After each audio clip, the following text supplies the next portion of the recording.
दिवाळीच्या सुट्ट्या संपल्या ना तेव्हापासून ना अय्यांशा बुक्सना कवर घालते रोज, कारण टीचरने रोजचे 2 पुस्तकांना कवर घालून स्कूलमध्ये पाठवायला सांगितले होते. तर त्याचा शेवटचा दिवस होता. ते सकाळी उठून पहिलं केलं.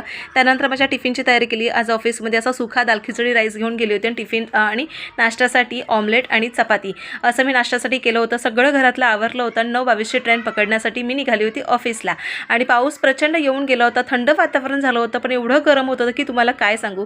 खूप जण मला विचारतात की ताई तू होम टूर कधी देणार आहेस. तर मी होम टूर तुलसी विवाह त्या दिवशी मी शूट करणार आहे आणि सोमवारी तुमच्या भेटीला मी माझा पूर्ण होम टूरचा व्लॉग मी शेअर करेन, इवन शॉर्टसुद्धा शेअर करेन.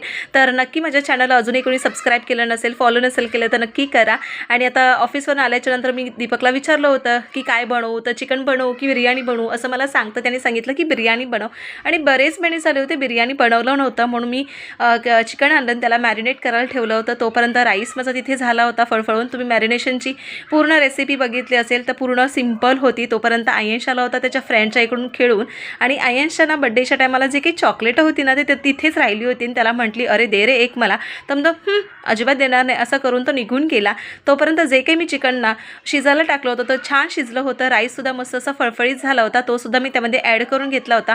मस्त असं कोथिंबीर, पुदिना आणि वरून अशी तुपाची धार अशी ॲड करून ठेवली होती. कसला भारी झाला होता. एकदम घरामध्ये जो काही त्याचा सुगंध होता ना पूर्ण दरवळत होता. कसला भारी झाला होता. सो असा होता माझा मिनी व्लॉग. आवडला तर नक्की चॅनल सबस्क्राईब करा आणि फॉलो करा. बाय.